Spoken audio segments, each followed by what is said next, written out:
part of this project, outside of like trying really to establish a timeline and understand and fill in gaps in areas where, you know, we feel like we were really lied to by our mother, or we don't have all the information about why stuff happened.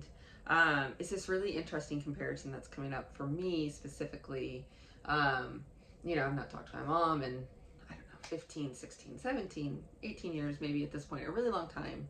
The last time I heard from her was her like sending me all of my childhood photos, right? Do what you want with these. Cool, thanks. But just recently, 6, 7, 8 months ago, I reconnected with my biological father, and we've been having weekly phone calls, and we chat, and we're in a little book club. It's very cute and nice and interesting.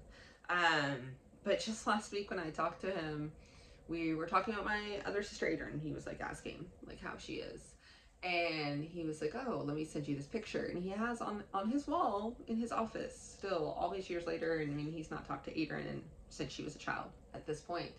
He has a framed picture of like this magazine cover of when we were in Japan, and it's him and Adrian in the picture, and he keeps it framed on his wall all these years later.